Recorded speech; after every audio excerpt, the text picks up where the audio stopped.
December 15th, 1944. The Schnee Eifel, a rugged, densely forested ridge along the German-Belgian border. For Gefreiter, Klaus Richter of the 26th Volksgrenadier. Division, the world had shrunk to the miserable circumference of his shallow foxhole. The cold was not merely an absence of warmth, it was a physical entity, a predator that gnawed at the marrow of his bones. It seeped through the threadbare wool of his Feldgrau M43 tunic, a garment that had seen too many seasons and offered little more than psychological comfort against the relentless Ardennes winter.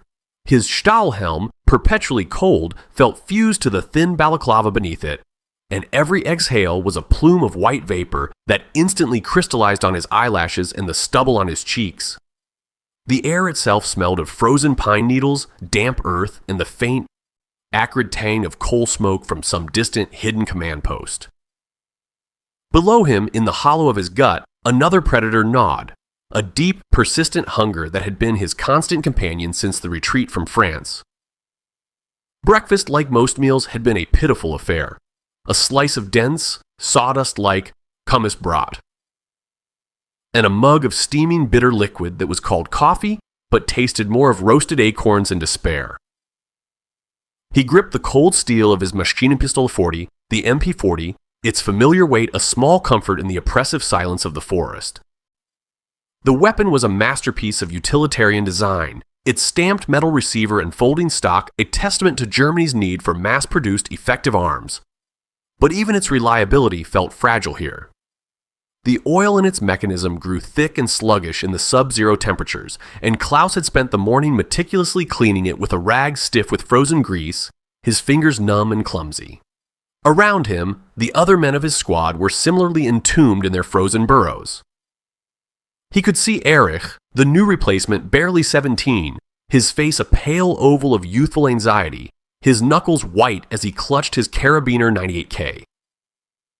The Kar 98K, the standard German infantry rifle, was a powerful and accurate weapon, a direct descendant of the Gewehr 98 that their fathers had carried into the trenches of the Great War.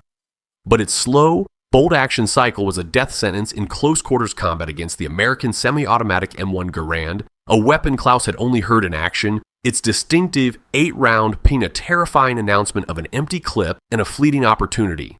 Their position was part of the West Wall, the Siegfried Line, a defense system that had once seemed impregnable in the pages of Der Stürmer, but felt perilously thin and neglected in reality.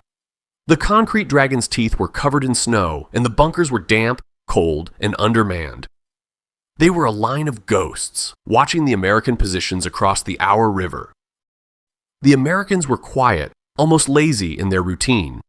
The Germans watched them through their 630 Dienst glass binoculars, seeing the casual way they moved, the plumes of smoke from their warm tents, the headlights of their trucks moving with an infuriating lack of concern for concealment.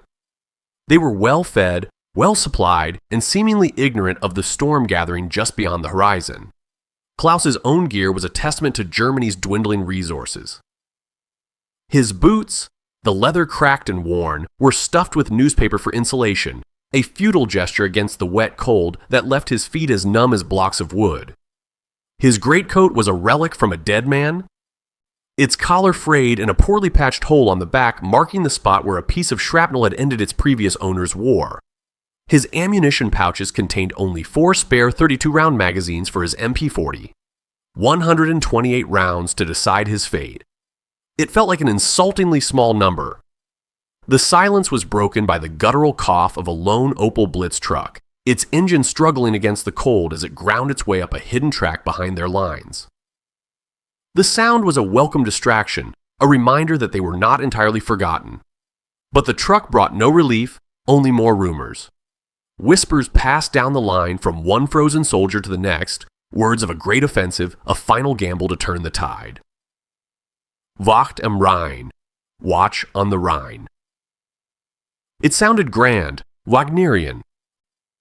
But to Klaus, who had survived the horrors of the retreat from Stalingrad, who had seen entire divisions melt away into the Russian snow, it sounded like madness. He shifted his weight, the movement sending a cascade of frozen dirt into his foxhole. He looked over at his squad leader, Unteroffizier. Schmidt, a man whose face seemed to be carved from granite, his eyes holding the cynical, weary wisdom of a soldier who had seen it all. Schmidt caught his eye and gave a slight, almost imperceptible shake of his head. It was a gesture that said everything. Don't believe the stories. Don't hope. Just survive the next hour. The wind whispered through the towering fir trees, their branches heavy with snow, and the sound was like a long, mournful sigh. It was the sound of a forest waiting for the axe, of an army waiting for an order that would either bring a miraculous victory or a final shattering end. The rumors solidified into reality with the sound of steel. It began on the night of December 15th, a low, guttural growl that vibrated through the frozen earth long before it was properly heard. It was a sound Klaus knew intimately, a mechanical symphony of squealing bogies, clattering tracks, and the deep, throaty roar of Maybach engines. Armor was moving up. Not just a few assault guns for support, but a tide of it, flowing through the narrow, snow-choked forest roads under the strict discipline of total blackout. Peering from the edge of his position, Klaus could see their silhouettes against the faint starlight reflecting off the snow. The familiar angular shapes of Panzer V's, their long 75mm KWK-40 L-48 cannons pointing west like accusing fingers. These were the workhorses of the Panzerwaffe, reliable and deadly, but Klaus also knew they were outmatched by the newer American M4 Shermans with their gyro stabilizers in superior numbers. Alongside them rumbled the low-slung, menacing forms of Stu-G3 assault guns, their casemate superstructures making them excellent ambush predators. Their presence was both reassuring and terrifying. They were the iron fist of the promised offensive, the spearhead that was supposed to punch through the American lines and race for the Meuse, for Antwerp, cutting the Allied armies in two. Unteroffizier. Schmidt, crouched beside Klaus, spat a stream of dark tobacco juice onto the snow. "Look at them," he grunted, his voice a low rumble. The last of the circus animals, paraded for one final show. There was no admiration in his tone, only a profound weariness. "They talk of Antwerp. I was in Antwerp in 1940. We rolled through with the finest machines in the world. Now. Look at this. Half our fuel is made from coal, and the panzers run on fumes and prayers." The historical context was not lost on Klaus. He had been a boy during the Blitzkrieg of 1940, listening to the radio broadcast describe the invincible panzers smashing through France. He remembered the newsreels, the images of grinning, confident soldiers. The men moving past them in the darkness now were different. They were grim-faced, their eyes hollowed out by years of war on multiple fronts. Their uniforms were a patchwork of different issues, their equipment worn. This was not the triumphant Wehrmacht of 1940. This was a battered, bruised, but still dangerous animal, cornered and ready for one last, savage lunge. The strategic goal of Wacht am Rhein, as explained by a fresh-faced lieutenant who seemed too young to be so serious, was audacious. A surprise attack through the thinly held Ardennes sector, a place the Allies considered a quiet zone. It was a repeat of the 1940 masterstroke. They were to bypass strong points, race for the bridges over the Meuse River, and then swing north to trap the British and Canadian armies against the coast. It was a plan born of desperation, a gamble of such epic proportions that it bordered on fantasy. Hitler's fantasy. The soldiers on the ground, the men like Klaus and Schmidt, understood the operational theory, but they also understood the more immediate reality. The plan depended entirely on speed, surprise, and most critically, captured Allied fuel. Their own supply lines were stretched to the breaking point, and the panzers moving into position had only enough fuel for the first 100 kilometers or so. They were a spearhead with a wooden shaft, powerful at the tip, but destined to break. The machinery itself was a marvel of German engineering, yet also a symbol of its limitations.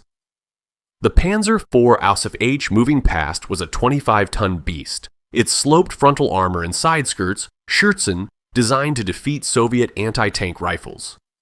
But its Maybach HL-120 engine was a complex, high-performance machine that required constant maintenance and high-octane gasoline, both of which were in short supply. The Americans, in contrast, relied on the M4 Sherman. While individually inferior in firepower and armor to the best German tanks like the Panther and Tiger, the Sherman was a masterpiece of industrial production. For every one Panther Germany built, the United States built dozens of Shermans. They were simpler to maintain, ran on more common fuel, and were incredibly reliable. The Americans could afford to lose tanks. Germany could not. Klaus watched a Stug 3 grind to a halt nearby, a plume of steam hissing from its engine deck. Two crewmen jumped out, cursing and banging on the metal with wrenches. The sound of their frustrated work was a more honest assessment of the Army's condition than any officer's speech. The offensive was a monument to will, a belief that fanaticism and superior fighting skill could overcome the brute force of industrial might. It was a belief Klaus had once shared, but which now felt as thin and brittle as the ice on a puddle. The air grew thick with the smell of diesel and hot metal, a smell that for years had meant victory in advance, but now carried the stench of a final, desperate act. In the final hour before dawn on December 16th, they were pulled from their foxholes and assembled in a small clearing, shielded from the sky by the dense canopy of firs. The snow deadened all sound, creating an almost sacred silence into which the voice of their company commander, a Hauptmann, with the knight's cross at his throat and a face as pale and sharp as a shard of ice, cut like a knife. He stood on an ammunition crate, a single storm lantern casting long dancing shadows that made him seem larger than life. His speech was a well-rehearsed symphony of patriotic fervor, a call to arms that echoed the grand pronouncements from the Führer's headquarters. "Soldiers of the Reich!" His voice rang out, crisp and clear in the frozen air. "Today, you are the instruments of Germany's destiny. Before you lies a weak, decadent enemy, fattened by comfort and corrupted by democracy. They believe the war is won. Today, we teach them the true meaning of German steel and German will." He spoke of the 1940 victory, of the glory of their fathers and older brothers. He spoke of Antwerp, the prize, the port that fueled the entire Allied war machine in the West. "We will be on the Meuse in 3 days. We will be in Antwerp by Christmas. We will throw the British back into the sea and force the Americans to sue for peace. For the Führer, for the fatherland." The men around Klaus responded with a guttural roar, a collective shout of "Sieg Heil!" But it was ragged, tired. It lacked the thunderous conviction of the early years. Klaus stood silent, his breath misting in front of him. He looked at the faces illuminated by the lantern light. Erich, his eyes wide with a terrifying boyish excitement. Schmidt, his expression unreadable, a mask of pure cynicism. And others, their faces grim, set, men who were driven not by hope of victory, but by the simple, brutal calculus of survival and duty. The Hauptmann's words were a fire, but they were trying to ignite wet wood. The promises of glory felt hollow when measured against the reality of their condition. Klaus's own thoughts were a chaotic whirl. A part of him, the soldier conditioned by years of discipline and indoctrination, wanted to believe. He wanted to feel that surge of adrenaline, that certainty of purpose. He thought of his mother in Dresden, living under the constant threat of air raids. He thought of his father, lost at Stalingrad. This offensive, this mad gamble, was presented as the only way to protect what was left of his world. But the veteran in him, the part that had seen the endless steppes of Russia and the overwhelming material superiority of the enemy, was a cold, hard knot of dread in his stomach. He felt the meager contents of his own rucksack pressing against his back, a pathetic counterargument to the officer's grandiloquent speech. Inside was his Zeltbahn, the versatile shelter quarter, a mess kit, a thin wool blanket, and his rations. The rations were the most potent symbol of their desperation. He had a small cloth bag containing a few handfuls of dry, hard biscuits, the infamous Hartkekse. He had a small tin of Kunsthonig, an artificial honey that tasted vaguely of chemicals, and the prize, to be saved for a true emergency, a small, greasy sausage wrapped in wax paper and a sliver of rancid butter. This was the fuel for the instruments of Germany's destiny. He looked again at the Hauptmann, at his clean-pressed uniform, at the gleaming knight's cross. The officers ate better. They had access to captured stocks, to the dwindling reserves of the Reich. For the common Lanzer, there was only the promise of captured American supplies. It was a core, unspoken part of the plan. They would have to live off the enemy. The entire offensive was predicated on looting. As the speech concluded and the men were dismissed to their final positions, Schmidt sidled up to Klaus, his footsteps silent on the fresh snow. "Antwerp by Christmas," the NCO muttered, pulling out a crumpled cigarette. It was "And Macedonia," a harsh blend of German-grown tobaccos. He lit it with a trembling hand, the tiny flame of the match illuminating the deep lines on his face. "The only thing we'll be seeing by Christmas is a frozen ditch or an American prisoner of war cage. And right now, the cage sounds warmer." He took a long drag, the tip glowing like a malevolent red eye in the pre-dawn gloom. "Just keep your head down, Richter. Do your job. Don't die for a map coordinate." The simple, brutal advice cut through the lingering echoes of the Hauptmann's rhetoric. It was the only prayer that mattered now. The prayer of the infantryman, to survive the next 5 minutes, the next hour, the next day. The grand strategy was for generals and madmen. For Klaus, the world was about to shrink to the 50-meter arc covered by the muzzle of his MP40. At precisely 0530, the world exploded. There was no warning, no prelude, just a sudden cataclysmic eruption of sound and fury that seemed to rip the fabric of the sky apart. One moment, the Ardennes forest was shrouded in a profound frozen silence. The next, it was the epicenter of a man-made volcano. Klaus was pressed flat against the forward lip of his foxhole, his Stahlhelm ringing like a church bell from the sheer concussion. The ground beneath him ceased to be solid, transforming into a violently trembling membrane. It was the beginning of the preparatory artillery barrage, the iron overture to Wacht am Rhein.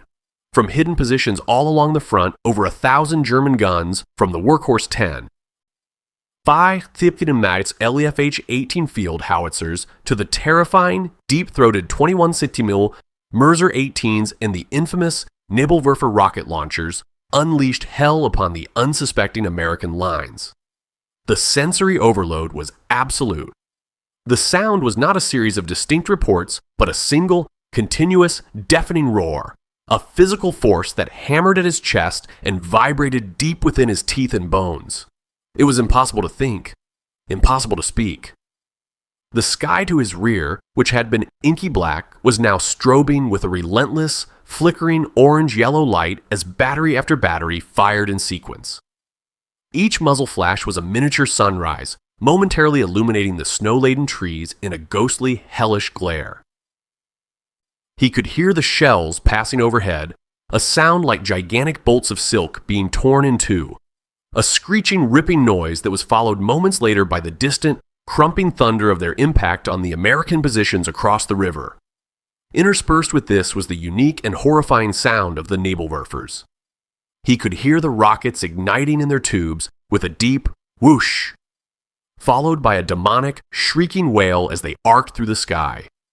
The soldiers called them moaning minis for that sound, a sound that was designed not just to kill, but to terrorize, to shatter the nerves of any man on the receiving end. For Klaus, huddled on the friendly side of the barrage, the experience was a mixture of awe and terror. He was under the protective umbrella of his own artillery, yet it felt as though the world was being torn asunder around him. Small branches and clumps of frozen earth, dislodged by the concussive waves, rained down on his helmet. The air became thick and heavy, filled with the sharp, chemical stench of cordite, a smell that would forever be associated in his mind with industrial-scale death. He pressed his face into the dirt, the frozen soil biting into his cheek, and tried to regulate his breathing. His heart hammered against his ribs, a frantic drumbeat against the symphony of destruction. He glanced at Eric, who was curled into a tight ball in his own foxhole, his hands clamped over his ears, his eyes wide with a terror that was pure and undiluted. The boy had never experienced anything on this scale before. This was not a skirmish. This was total war, unleashed with a fury that Germany had not been able to muster in years. This massive concentration of artillery was a testament to the meticulous planning of Field Marshal Walter Model. He had stripped other fronts, gambled his reserves, and hoarded ammunition for months to create this moment, this overwhelming display of force intended to rupture the American front line in a single decisive blow. The shells were targeted at command posts, communication lines, artillery positions, and frontline trenches. The goal was to induce shock, to paralyze the American command structure, to make the infantry believe they were facing an insurmountable force, so that when the Panzers and Volksgrenadiers finally advanced, they would meet only dazed, demoralized survivors. The technical precision was staggering. Artillerists had calculated firing solutions for thousands of targets, compensating for wind, temperature, and even the rotation of the Earth. It was a mathematical ballet of death, and Klaus and his comrades were the audience in the front row. The barrage went on for what felt like an eternity, a solid hour of unrelenting noise and violence. It was a statement of intent, a declaration written in fire and steel across the winter landscape. It was Germany screaming its defiance into the teeth of the storm. And as the final shells shrieked overhead and an eerie, ringing silence began to descend, Klaus knew that the next act was his. The time for watching was over. The time for killing had begun. As the last echoes of the artillery barrage faded, replaced by a ringing in his ears, a new sound filled the air. The sharp blast of whistles and the hoarse shouts of the NCOs. Los! Los! Vorwärts! The order was the electric jolt that brought them out of their holes. Klaus scrambled to his feet, his limbs stiff and clumsy from the cold and the tension. The world was a strange, disorienting place. The pre-dawn light was just beginning to filter through the trees, casting the landscape in a palette of blues and grays. A thick, artificial fog, laid down by smoke shells in the final moments of the barrage, clung to the ground, mingling with the cordite haze and their own steaming breath. It shrouded their advance in a ghostly cloak, a perfect cover for the assault. They moved forward in a staggered line, ghosts in the mist, down the steep, snow-covered slope towards the Our River. The river was their first great obstacle. It wasn't wide, perhaps only 20 meters across, but it was a vicious, fast-flowing current of black, icy water. Engineers had gone ahead in the darkness, stealthily placing makeshift wooden footbridges and inflatable assault boats. But the primary method of crossing for the first wave of infantry was simply to wade through it. Klaus followed Schmidt down the bank, his boots sinking into the slushy, half-frozen mud at the water's edge. He hesitated for a split second, a primal fear of the cold water gripping him. Then Schmidt looked back, his eyes hard. "Move it, Richter! It's a bath, not a burial!" Klaus took a deep breath and plunged in. The shock of the cold was breathtaking, a physical blow that drove the air from his lungs in a sharp gasp. The water was a vise of ice, instantly soaking through his wool trousers and leather boots, climbing up his legs with an agonizing, burning intensity. It felt as if his skin was being flayed by 1,000 frozen needles. He held his MP40 high over his head, his other hand gripping the sodden greatcoat of the man in front of him. The current tugged at him, trying to pull his feet out from under him. The riverbed was a treacherous mess of slick, unseen rocks. A man to his left stumbled, let out a strangled cry, and went under, his helmet the last thing to disappear into the churning black water. There was no time to help him. To stop was to die, either from the cold or from the American machine guns that would surely open up at any moment. The weight of his gear, his ammunition, his gas mask canister, a useless appendage they were still forced to carry, his bread bag, haversack, seemed to double, pulling him down. The crossing took less than a minute, but it was a minute of pure, unadulterated misery. He clawed his way up the opposite bank, his clothes shedding streams of water, his body shaking uncontrollably. He was soaked to the waist, and he knew that if he stopped moving, hypothermia would claim him long before an American bullet would. They were on the American side now. The fog was even thicker here, muffling sound and reducing visibility to a mere 10 meters. It was both a blessing and a curse. It protected them from enemy fire, but it also created a terrifying, claustrophobic battlefield where an enemy could appear from the mist at any second. They moved forward into the forest, the sounds of their own squelching boots and ragged breathing unnaturally loud. Then the first sign of the enemy. The sharp, distinct crack of an M1 Garand. It was a sound completely different from their own Kar 98K, which had a deeper, more resonant boom. The M1's report was higher pitched, more authoritative. It was the sound of semi-automatic fire, of an army that could put 8 rounds downrange in the time it took Eric to work his bolt once. A green tracer round zipped through the trees over Klaus's head with a sound like a hornet. They hit the deck, melting into the snow. Schmidt was already yelling orders, pointing into the fog. Machine gun team, left flank, Richter, Eric, with me, suppressing fire. The chaotic, close-quarters fight for the American front line had begun.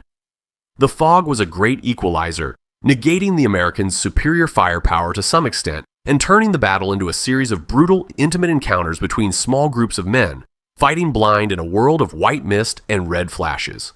The American soldiers they first encountered belonged to the 28th Infantry Division, the Keystone Division. These were not elite paratroopers or battle-hardened armored infantry. They were regular GIs, spread dangerously thin along this supposedly quiet sector of the front. For them, the German barrage had been a terrifying awakening from a winter slumber, and the figures now emerging from the fog were like phantoms from a nightmare. Klaus and his squad advanced in short, sharp rushes, a tactic honed on the Eastern Front. They moved from tree to tree, using the terrain for cover, while the squad's MG-42 laid down a terrifying curtain of suppressing fire. The MG-42 was a weapon of pure psychological dominance. Its blistering rate of fire, up to 2,500 rounds per minute, produced a sound not of individual shots, but of a single, continuous ripping, like a giant canvas being torn. The Americans called it Hitler's buzzsaw, and its effect was to force them to keep their heads down, allowing the assault teams to close the distance. Klaus, his MP-40 held tight against his shoulder, moved with Schmidt and Eric toward a flicker of muzzle flash in the fog. He could hear the Americans shouting to each other, their voices tinged with a mixture of confusion and panic. They were disoriented, their communication lines likely cut by the artillery, their positions isolated. They were fighting in small, disconnected pockets of resistance. He saw a shape materialize in the mist ahead, an American foxhole topped with logs. An M1919 machine gunner was trying to get his weapon into action. Schmidt didn't hesitate. He pulled the pin on a Stylehand Granite 24, the potato masher stick grenade, with his teeth. The long wooden handle allowed him to throw it farther and with greater accuracy. He lobbed it in a high arc. The grenade landed with a soft thud in the snow just behind the emplacement. Klaus and the others flattened themselves against the ground. The explosion was a sharp, brutal crack, followed by a shower of dirt, snow, and splintered wood. A single, choked scream cut through the din. They rushed the position. Klaus was the first one in, his MP-40 spitting a short 3-round burst. The machine gunner was slumped over his weapon. Another GI was on his back, staring at the gray sky with unseeing eyes. A third, a young man with freckles and red hair, was trying to raise his M1 Garand. He was too slow. Klaus fired again. A burst that stitched across the American's chest, slamming him back against the wall of the foxhole. For a moment, there was silence. The smell of cordite was thick and acrid, mingling with the scent of fresh blood on the snow. Klaus's heart was a frantic hammer in his chest. He looked at the dead GIs. They looked so young, almost like the boys in the Hitler Youth he'd left behind. Their uniforms were new, their gear looked clean and efficient. One of them had a small, silver-framed picture of a smiling girl lying in the snow next to his hand. Klaus kicked it away, a surge of something, revulsion, anger, fear, rising in his throat. He couldn't afford to see them as people. They were obstacles. They were the enemy. Eric scrambled into the foxhole after him, his face pale, his eyes wide. He looked at the bodies, then back at Klaus. Did we? He stammered. We did, Schmidt said, appearing behind them. He was already scanning the next line of trees. Reload! We're moving! There was no time for reflection, no time for horror. The momentum of the assault was everything. They scavenged what they could. Schmidt grabbed a handful of ammunition clips for the captured M1919 machine gun, a weapon they would likely not use, but which was better in their hands than the enemy's. Klaus picked up a discarded American entrenching tool. It was a beautifully made piece of equipment, sturdy and well-designed, far superior to his own flimsy shovel. He attached it to his belt without a second thought. It was a small thing, but it was the first seed of a thought that would later blossom into a terrible revelation. The enemy's mundane equipment was better than their own. They pushed on, deeper into the forest, leaving the shattered pillbox and its young dead occupants behind. The fog swirled around them and the sounds of fighting echoed from all directions. They had broken the first line, but the cost was already being written in the snow. As the morning wore on, the initial fog began to burn off, replaced by a low gray sky that promised more snow. The thinning mist revealed the true nature of their battlefield. It was a scene of profound and brutal devastation, a surrealist painting in monochrome and crimson. The forest, which hours before had been a pristine winter wonderland, was now a mangled wreck. The German artillery barrage had done its work with terrifying efficiency. Mighty fir trees, hundreds of years old, were snapped in half like twigs, their splintered trunks pointing to the sky like accusing fingers. Others were stripped bare of their branches, standing as skeletal sentinels in the churned-up earth. The ground was a chaotic morass of craters, some large enough to swallow a truck, filled with a slush of snow, mud, and metallic fragments. The air was still hazy with the smoke of burning pines and the lingering smell of high explosives. This shattered landscape was littered with the detritus of battle. Abandoned American equipment was everywhere. Helmets, rifles, web belts, field packs dropped in the panic of the initial assault. Klaus stepped over a discarded M1 Garand, its wooden stock split by a piece of shrapnel. A little further on, an entire American machine gun nest had been obliterated by a direct hit from a 15 mm howitzer. The M1917 Browning, a heavy water-cooled weapon, was a twisted wreck of metal, its ammunition belt scattered like metallic snakes in the snow. The bodies of its crew were unrecognizable, little more than heaps of bloody rags. The advance was a slow, grim procession through this gallery of destruction. The snow, which had been a pure, unbroken white, was now stained and trampled. Patches of bright, arterial red marked the places where men had fallen. The visual horror was relentless. Klaus saw a German soldier from another squad, his lower body missing, propped against a tree, his hands still clutching his Kar 98K, his eyes open and frozen in a final look of surprise. He saw an American GI caught in the open, his body riddled by a burst from an MG-42, lying in a grotesque, twisted posture. The psychological toll of advancing over such ground was immense. Each step was a step through a graveyard they had just created. Every shattered tree, every mangled body was a testament to the violence they had unleashed, and the violence they were still facing. The initial adrenaline of the assault began to fade, replaced by a cold, grinding fatigue. The memory of the icy river crossing clung to Klaus. His legs were numb, his trousers frozen stiff as boards, chafing his skin raw with every movement. Yet they had to keep moving. To stop was to become a target. American resistance was stiffening, the initial shock was wearing off, and the GIs were beginning to organize a defense. Pockets of resistance, bypassed in the fog, now fired on them from the flanks and rear. The distinct ping of an M1 Garand's empty clip being ejected became a constant, menacing sound, always followed by a frantic scramble as the American soldier reloaded. They passed a knocked-out American M10 tank destroyer, its open-top turret blackened by fire. Its crew lay scattered around it, their bodies charred. A Stug 3 from their own support element sat nearby, smoke curling from a hole in its side armor, a testament to the fact that the Americans were fighting back and fighting hard. The crew of the Stug had bailed out, but one lay half in, half out of the commander's hatch, his arms outstretched as if pleading with the sky. The sight filled Klaus with a cold dread.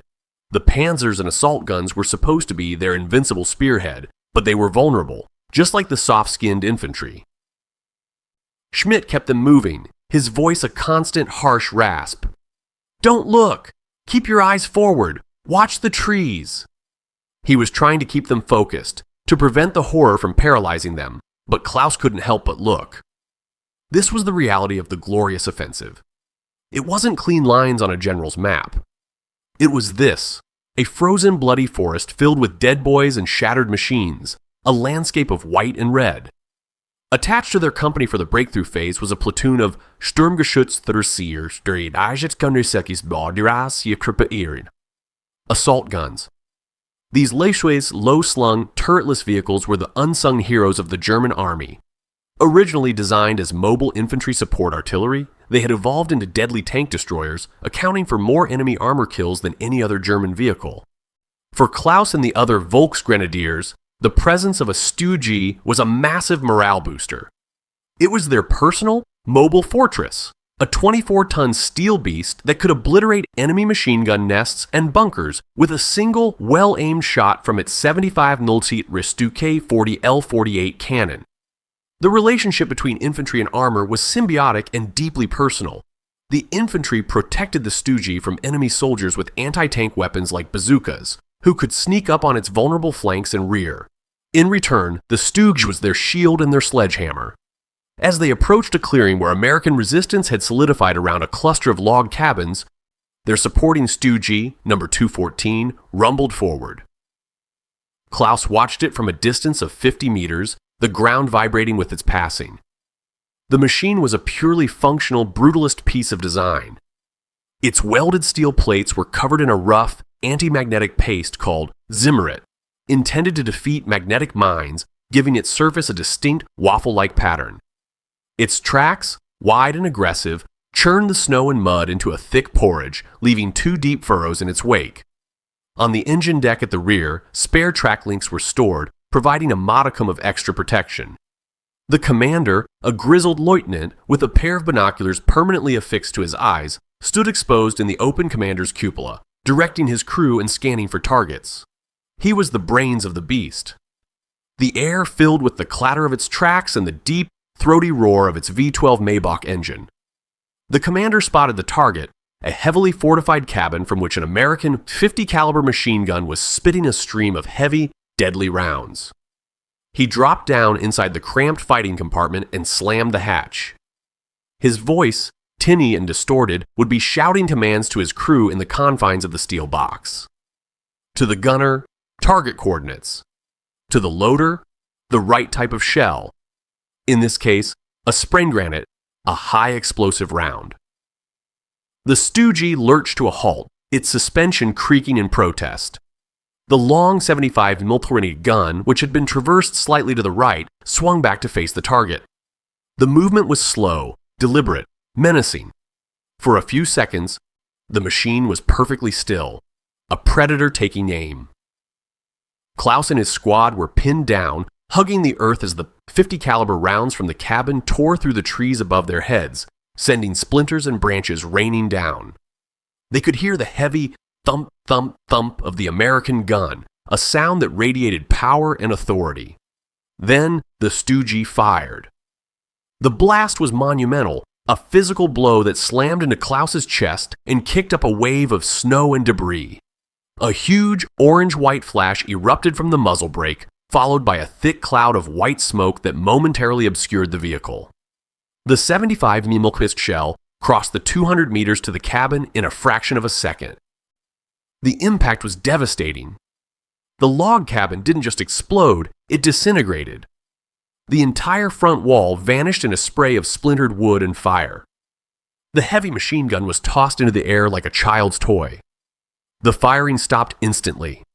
A shocked silence descended, broken only by the crackling of the burning cabin and the high-pitched whine of the Stoogie's turret traverse motor. The commander's hatch popped open and the lieutenant emerged, a plume of smoke curling out of the compartment behind him. He raised his binoculars and coolly assessed the damage, then waved his hand forward. It was the signal for the infantry to advance. Klaus and the others got to their feet, their ears ringing, and rushed the smoking ruins. The Stoogie had done its job. It had opened the door. Now it was their turn to go through it, to clear out any remaining resistance with grenades and their MP40s. The beast rumbled forward behind them, its engine a promise of more destruction to come, its steel hide a comforting presence in the lethal, frozen forest. By the evening of the second day, December 17th, the initial momentum of the assault had begun to slow.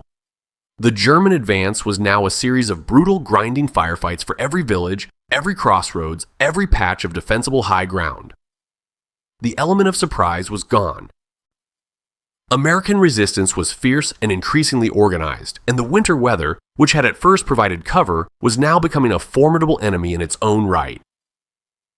A heavy snow began to fall, thick, wet flakes that reduced visibility and chilled the men to the bone. For Klaus Richter, however, the most immediate and debilitating enemy was the one inside him. The gnawing, cramping pain of hunger had become a constant, agonizing presence, a dull ache that overshadowed the fear of battle and the misery of the cold. The meager rations they had carried were long gone, consumed in the first few hours of the offensive. The promised captured American supplies had not yet materialized in any significant quantity. They were running on empty. They found a brief respite in a captured American dugout, a surprisingly deep and well-constructed shelter dug into the side of a hill. It was a small luxury, a temporary escape from the biting wind and the falling snow. The men of Klaus's squad collapsed inside, their exhaustion palpable. The air in the dugout was thick with the smell of damp earth, sweat, and the faint sweet scent of American tobacco, a ghost of its former occupants. The men huddled together for warmth, their breathing ragged, their faces gaunt and smudged with dirt and cordite. The conversation was sparse, limited to monosyllabic grunts and essential commands. The energy for chatter was a luxury they could no longer afford. Every calorie was precious. Klaus sat with his back against the cold, damp earth wall, fumbling inside his bread bag. His fingers, numb and clumsy, found his last reserve, a single solitary Hartkex biscuit. It was as hard as a piece of wood. He put it in his mouth, letting his saliva slowly soften it enough to chew. It tasted of flour and dust, but it was something, a tiny offering to the ravenous beast in his stomach. He looked over at Eric. The boy was shivering violently, not just from the cold, but from a combination of fear, exhaustion, and hunger. His youthful idealism had been scoured away by 48 hours of brutal reality, replaced by a hollow-eyed shock. He was staring at his own empty hands, his stomach audibly rumbling.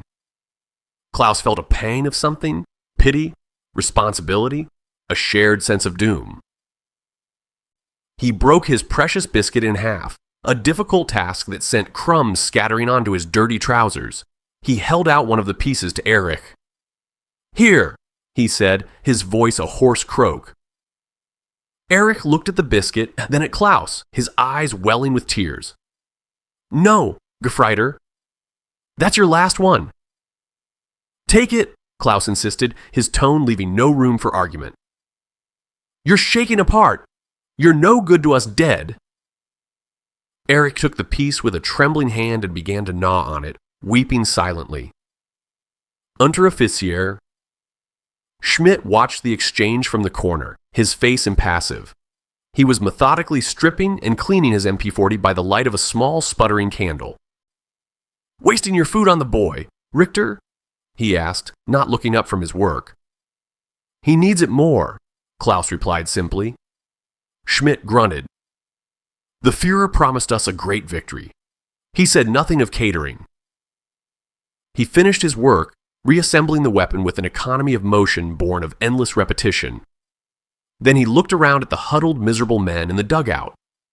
"Remember France?" he said, his voice low and nostalgic. "The first time, 1940.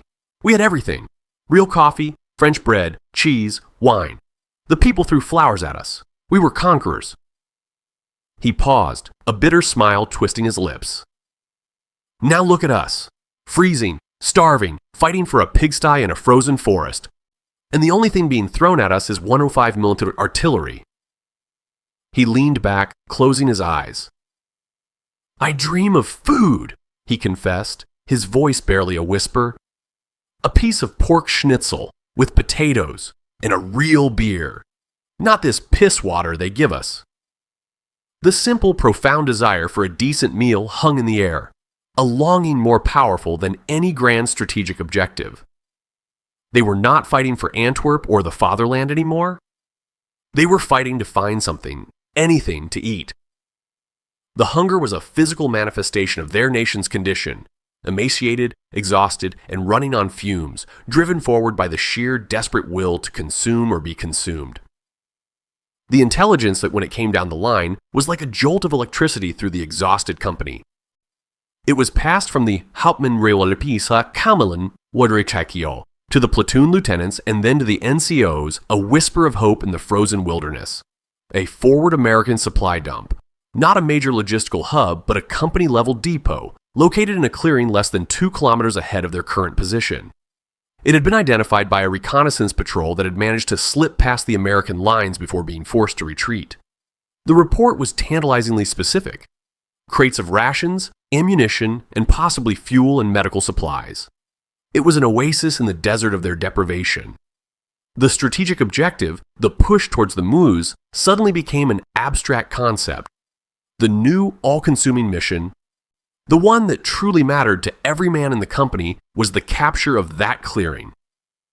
For Klaus and his squad, huddled in their miserable shelter, the news transformed the atmosphere. The lethargy and despair were momentarily burned away by a new, frantic energy. Men who had been slumped in exhausted heaps now sat up, their eyes gleaming in the candlelight. The talk was no longer of home or the futility of their situation, but of the imagined treasures that lay ahead. Sea rations, one man breathed, the word having an almost mythical quality. They had heard stories from veterans of North Africa and Italy about the American rations, tins of meat, crackers, candy, cigarettes. Real coffee, another added. Not this roasted barley shit. Chocolate, Eric whispered, the word itself a prayer. The thought of such luxuries was a powerful motivator, more effective than any patriotic speech. It tapped into a primal, desperate need that transcended politics and duty. Food was survival. Food was strength. Food was a reason to risk death one more time. Unter officier. Schmidt gathered them around a crude map sketched on a piece of ammo crate wood. His cynicism was gone, replaced by a focused, predatory intensity. "Listen up!" he barked, his finger tracing the lines he had drawn with a piece of charcoal. "The dump is here, in this clearing. The recon patrol reported it's defended by a single platoon, maybe 30 or 40 men. They have machine gun nests covering the 2 main approaches, here and here." He pointed to 2 tracks leading into the clearing. "They'll have mortars, for certain. We are not going to hit them head on. That's suicide. The Hauptmann wants a coordinated assault. First platoon will create a diversion, a frontal attack to draw their fire. While they are occupied, our platoon and 3rd platoon will move through the dense woods on the flanks, here, and hit them from the sides. A classic pincer.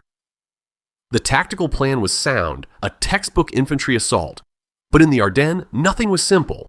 The dense woods Schmidt pointed to were a tangled mess of snow-laden undergrowth and deep drifts, difficult to move through silently. The Americans, though outnumbered, held a strong defensive position. They would have clear fields of fire across the open ground of the clearing. It would be a bloody affair, but the prize was worth the risk. The desperation for food, ammunition, and warmth had stripped away their fear, replacing it with a reckless determination. As they prepared to move out, checking their weapons and redistributing the last of their ammunition, Klaus felt a strange clarity. The gnawing hunger in his belly had sharpened his senses. He was no longer just a soldier following orders, he was a hunter and the American supply dump was his prey. He checked the action on his MP40, the metallic clack-clack, a reassuringly solid sound. He had 2 full magazines left, 64 rounds. He hoped it would be enough. He glanced at Eric, who was carefully loading a 5-round clip into his Kar 98K, his earlier fear now replaced with a grim-faced resolve. The promise of a full stomach had made them all brave again. Or perhaps it had just made them more desperate. The line between the two had become impossibly thin. The advance through the forest was a slow, agonizing crawl. The snow was knee-deep in places, and every step was a struggle. A loud, crunching effort that seemed sure to betray their position. Klaus moved with his squad on the right flank, a long staggered line of gray figures weaving between the black trunks of the fir trees. The air was frigid and still, and the only sounds were their own labored breathing and the muffled crunch of their boots. The tension was a physical thing, a tight band around his chest. They were close, perhaps only 200 meters from the edge of the clearing. They could smell it before they saw it, the faint, tantalizing aroma of wood smoke and impossibly frying bacon. The smell was a form of torture, inflaming their hunger and making them reckless. Then the battle began. To their front, 1st Platoon opened up as planned, the sudden eruption of MG-42 fire and rifle shots shattering the silence. It was the diversion. Klaus could hear the American response almost immediately. The heavy, authoritative thump, thump, thump of a .50 Crowley Pabridge's Almode 50 caliber machine gun and the faster chatter of a .30 caliber, punctuated by the sharp cracks of M1 Garands. The GIs had taken the bait. Schmidt gave the signal, a low whistle, and they began to move faster, half running, half stumbling through the last 50 meters of woods. They burst out of the tree line at the edge of the clearing, and the full scene was laid out before them. It was a wide, open space, perhaps 100 meters across. In the center were several large, canvas-covered tents and stacks of wooden crates. The American defenders were dug in around the perimeter in well-sighted foxholes and machine gun nests, all facing forward towards the sound of the diversionary attack. For a precious few seconds, Klaus's platoon had the advantage of surprise. They opened fire, a wave of steel ripping into the exposed flank of the American position. Klaus brought his MP-40 to his shoulder, aimed at a cluster of figures near a machine gun nest, and squeezed the trigger. The weapon bucked against him, spitting a stream of 9mm rounds. He saw one of the Americans spin and fall. The GIs reacted with incredible speed. They had been caught off guard, but they were not panicked. They swung their weapons around, desperately trying to establish a new line of defense. The air was instantly filled with a cross-storm of tracer rounds, green from the German guns, red from the American. It was a chaotic, lethal light show in the gray afternoon. The fighting was brutal and intimate. Klaus dropped to one knee behind a large tree stump, the bark splintering as a burst of .30 caliber rounds stitched across it. He swapped his half-empty magazine for his last full one, his fingers clumsy with cold and adrenaline. "Grenades!" Schmidt roared. Klaus pulled a steel hand granate from his belt, twisted the cap at the base of the handle to arm the 5-second fuse, and hurled it towards the nearest American foxhole. He saw it land, then threw himself flat. The explosion sent a geyser of snow and black earth into the air. He was up again, rushing forward another 10 meters while the Americans were still stunned. This was the rhythm of the assault. Fire and movement, suppression and advance. To his left, he saw Eric take careful aim with his Kar 98K, fire, work the bolt with practiced smoothness, and fire again. The boy was a soldier now. The MG-42 team set up on the far right, their weapon unleashing its terrifying buzzsaw sound, forcing the remaining defenders to keep their heads down. This was the critical moment.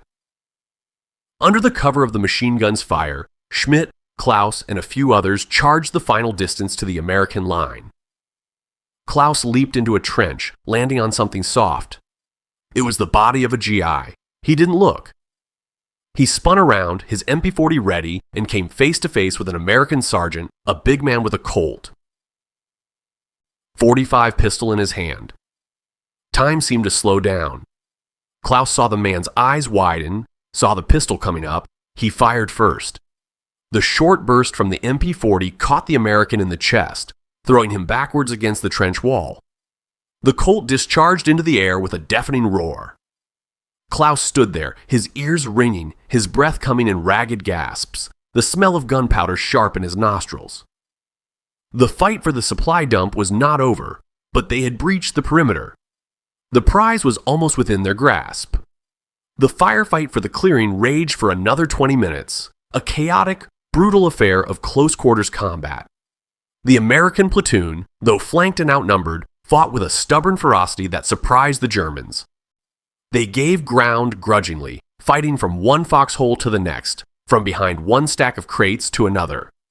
But the combined pressure of the German pincer attack was too much. The circle tightened, and the volume of American return fire dwindled, becoming sporadic, then isolated, then finally stopping altogether. The last shot was a single, defiant crack from an M1 rifle, followed by the final staccato burst from Schmidt's MP40 in response. And then there was silence. It was a silence so sudden and so absolute that it was disorienting. For what felt like an eternity, the world had been a maelstrom of noise. The ripping canvas of the MG42s, the hammering of the American machine guns, the sharp crack of rifles, the thud of grenades, the shouts and screams of men. Now, all of it was gone. The only sounds were the wind sighing through the tops of the fir trees, the faint, hungry crackle of a fire that had started in one of the tents, and the soft, almost inaudible groans of the wounded and dying from both sides. It was the sacred, terrible silence that always follows a battle, a stillness that felt heavier and more profound than any noise. Klaus remained crouched in the trench, his MP40 still pointed towards the last known American position, his body thrumming with leftover adrenaline. His ears rang, and every nerve felt raw and exposed. He took a deep, shuddering breath, the icy air burning his lungs. The sharp, acrid smell of cordite hung heavy in the clearing, a chemical fog that stung the eyes and coated the back of the throat. Slowly, cautiously, the German soldiers began to emerge from their cover. They rose like specters from the churned-up snow, their gray uniforms blending with the winter landscape. They moved with a tense, predatory watchfulness, their weapons still at the ready, scanning for any sign of movement, any trick, any last, desperate pocket of resistance. Schmidt was the first to stand fully upright. "Clear the positions," he yelled, his voice sounding unnaturally loud in the quiet. "Check for wounded. Our wounded first." The men moved out, their training taking over. They worked in pairs, leapfrogging from one American foxhole to the next. Their weapons trained, their eyes sweeping for threats. Klaus, his heart still pounding, moved with them. He stepped over the body of the American sergeant he had shot, deliberately avoiding looking at the man's face. He checked the next foxhole. It was empty, save for a scattering of brass, 30s or 6 casings, and an open, half-eaten can of what looked like hash. As if on cue, the sky, which had been a uniform, oppressive gray, opened up. The snow began to fall again, not the light flurries of before, but thick, heavy, wet flakes that drifted down with a silent, relentless purpose. They clung to the branches of the trees, to the canvas of the tents, to the shoulders of the living and the faces of the dead. The snow was a soft, white shroud, gently covering the ugliness of what had just happened. It muted the sharp edges of the scene, softening the jagged lines of the splintered crates and the grotesque angles of the fallen bodies.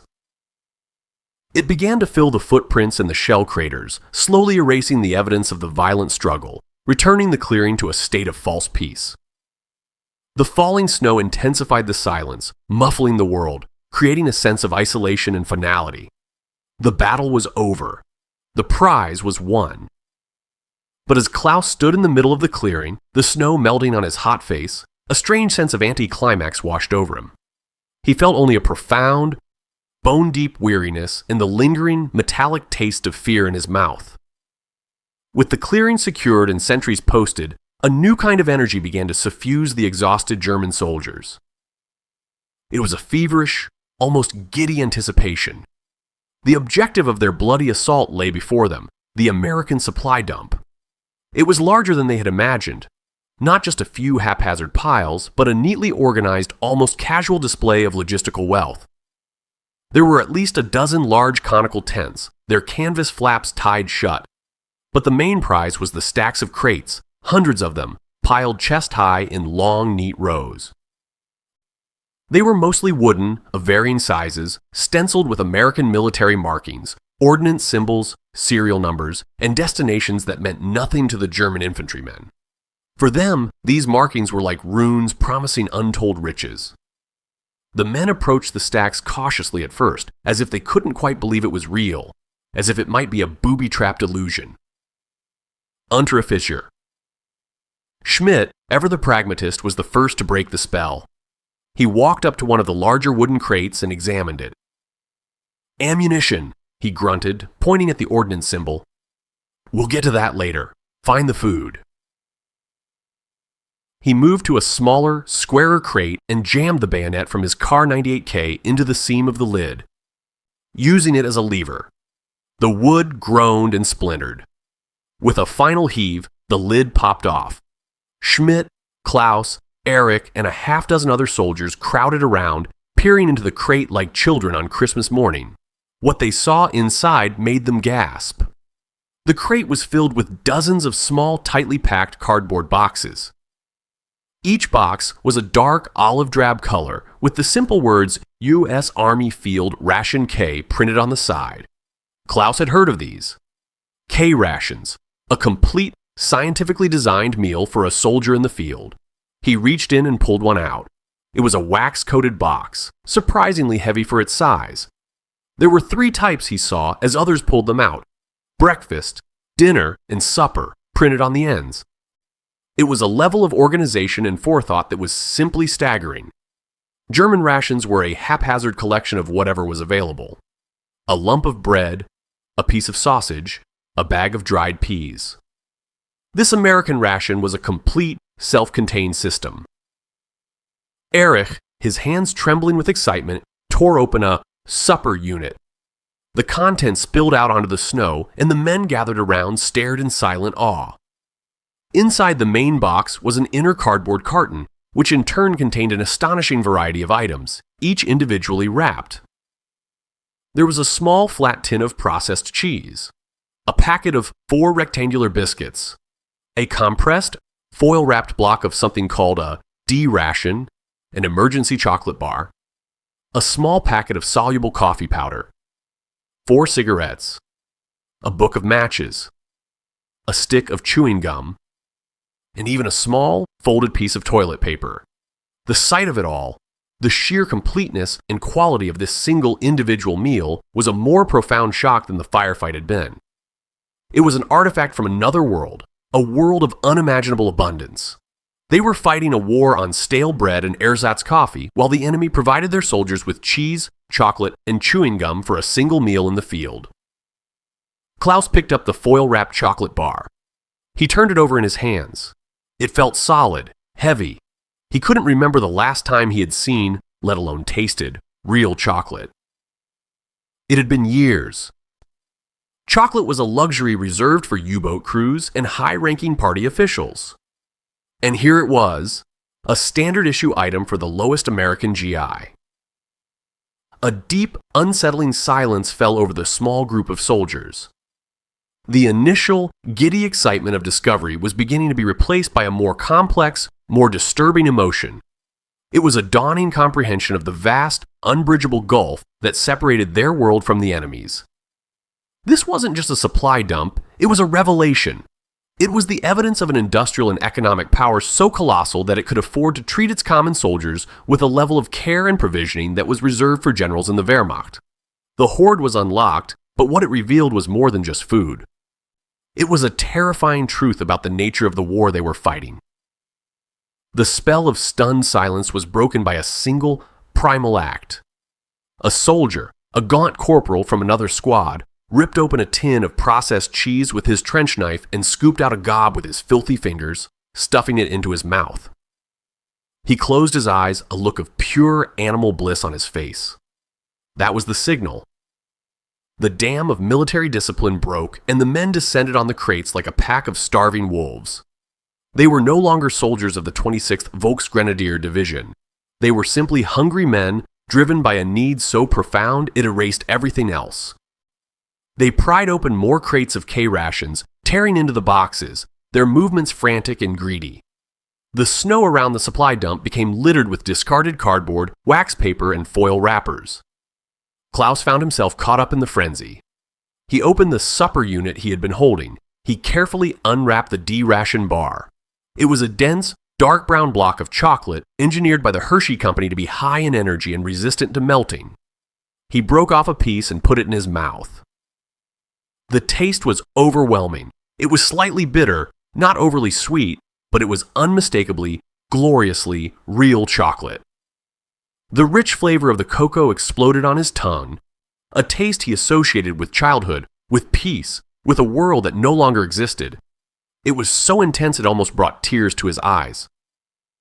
He devoured the entire bar in seconds, not savoring it, but consuming it with a desperate hunger.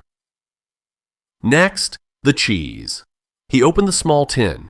It was a smooth orange paste. He scooped it out with his finger and ate it. It was salty and rich, coating his mouth with a flavor of pure, fatty energy his body craved. He ate the biscuits, which were plain but substantial, a welcome change from the rock-hard Kummersbrot. All around him, the scene was one of surreal gluttony. Men were gorging themselves, stuffing their mouths with food, their eyes wide and wild. Some were trying to make the instant coffee, fumbling with their mess kits and melting snow over small fires, desperate for a taste of the real thing. Erich sat on a crate, his face smeared with chocolate like a child, a blissful, idiotic grin on his face. He was smoking an American cigarette, a Chesterfield, and holding it with an air of sophisticated luxury, inhaling the smooth, rich smoke as if it were the finest cigar. "Klaus," he called out, his voice giddy. "Try one. It's like smoking silk." Klaus took the offered cigarette. It was, as Erich had said, incredibly smooth compared to their own harsh Macedonia or Juno brands. He took a long drag, the nicotine hitting his system with a pleasant, calming buzz.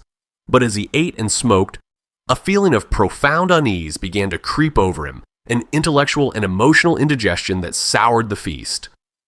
He watched his comrades. He saw men who had faced death without flinching just an hour before, now reduced to this, squabbling over tins of meat, their faces slick with grease, their hands shaking as they lit one American cigarette after another. They were not celebrating a victory. They were participating in a final frantic communion before their own execution. This feast felt less like a reward and more like the last meal of a condemned man. The sheer abundance was obscene. For every crate they opened, there were 10 more behind it. They could eat until they were sick, and they would not make a noticeable dent in the supply. This wasn't a carefully managed forward depot. This was overflow. This was excess. This was the casual, unthinking wealth of a nation that was not even straining to fight this war. He watched Schmidt, who was not joining in the frantic gorging. The old sergeant sat apart, calmly eating a can of corned beef hash, savoring each bite with a slow, deliberate method. He was also drinking a cup of the American coffee, cradling the warm metal cup in his hands. He caught Klaus's eye and gestured with his head towards the scene of chaotic feasting. "Look at them," he said, his voice quiet but clear over the noise. "Animals at a trough. They think this is a victory." He took another sip of coffee. This is our death warrant."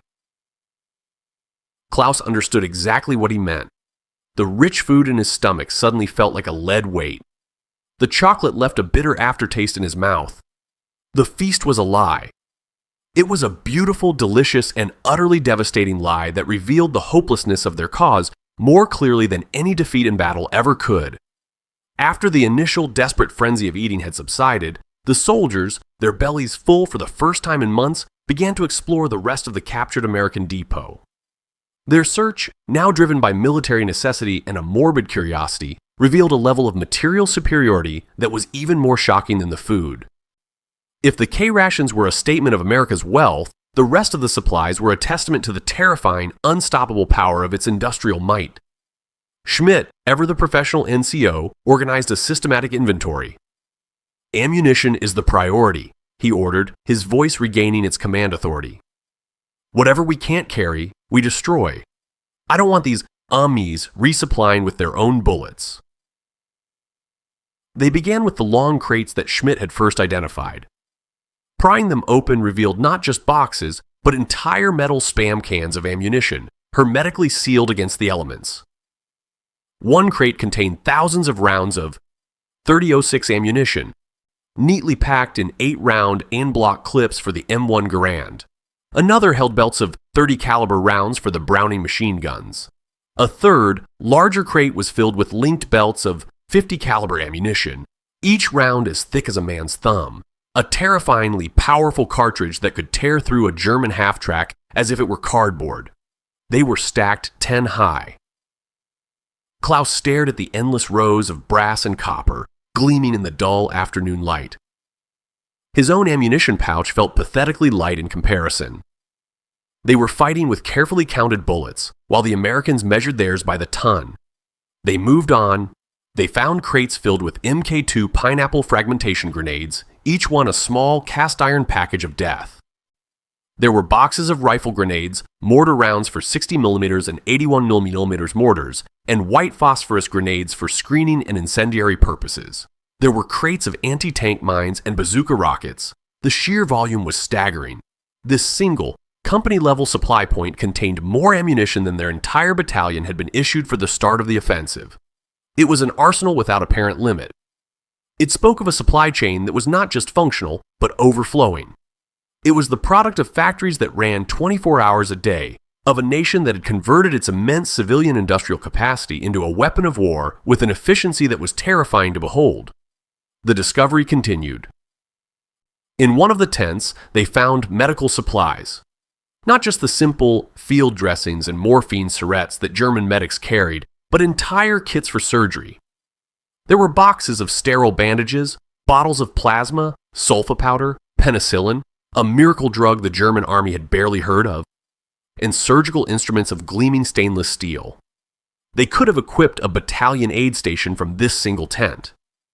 In another tent, they found engineering supplies, rolls of communication wire, field telephones, boxes of explosives, and high-quality tools that made their own flimsy equipment look like relics from a museum.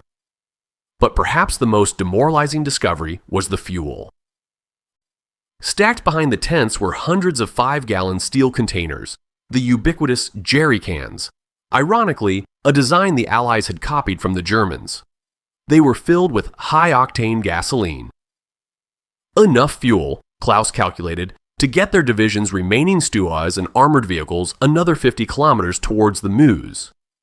Their grand offensive was literally running on fumes, while here, in a minor forward position, the Americans had a reserve of fuel that could have changed the tactical situation for miles around.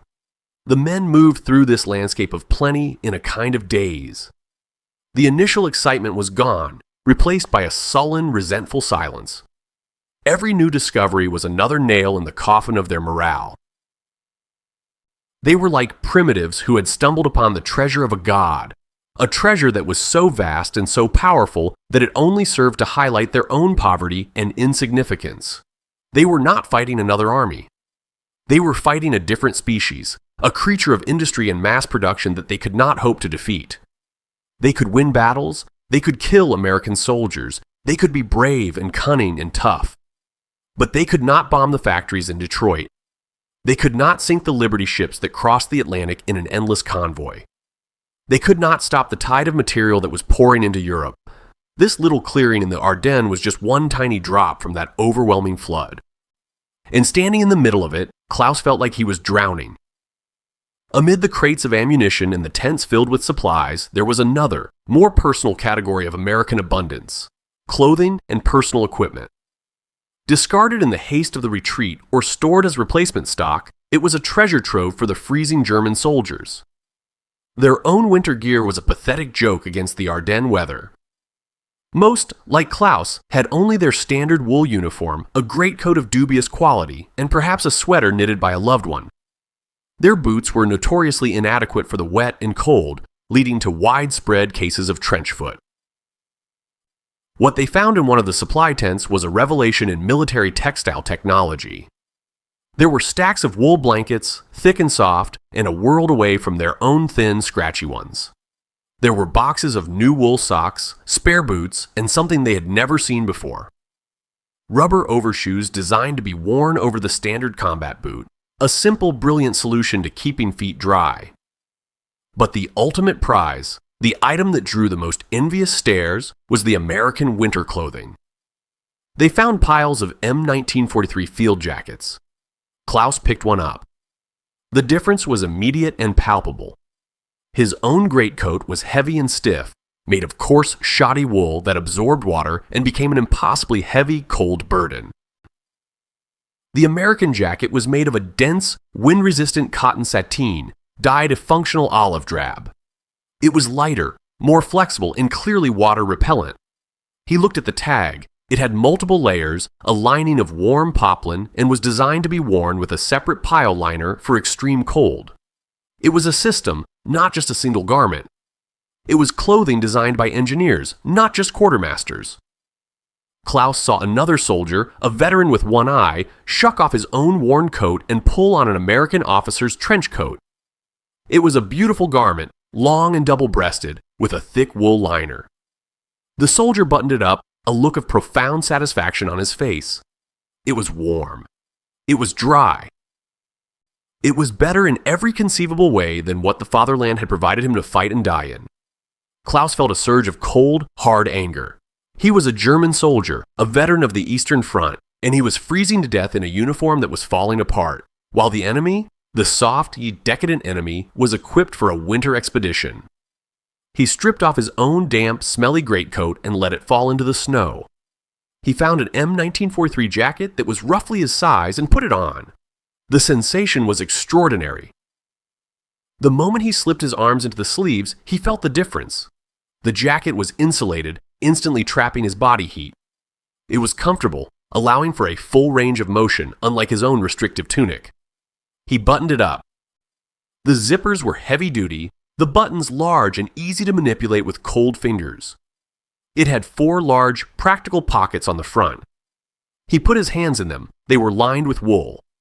It was a small detail, but it was a detail that spoke of a profound level of care and planning. He felt a wave of warmth spread through his torso, a feeling he hadn't experienced in weeks.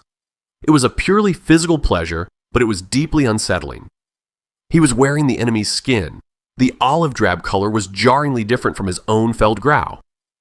He looked down at himself, a German soldier in an American coat. He felt like a traitor. He felt like a ghost, inhabiting the shell of a dead man. He looked around and saw that many of the other soldiers had done the same. They were a strange, hybrid army now, a patchwork of gray and olive drab. They were looting not just for sustenance or survival, but for basic human comfort, a comfort their own nation could no longer provide. The act of putting on the American jacket was a turning point for Klaus. It was an intimate, physical admission of his own side's inferiority. The K-rations had been a shock to his mind, but the warmth of the coat was a shock to his body. It was an undeniable, tactile truth. The enemy was better equipped, better cared for, and better supplied. And as he stood there, wrapped in the warmth of his enemy's coat, he felt the last vestiges of his fighting spirit begin to cool and harden into a cold, bleak despair. The squad gathered in one of the captured American tents. The snow fell silently outside, but inside, a small miracle of warmth and light had been created. An American pot-bellied stove,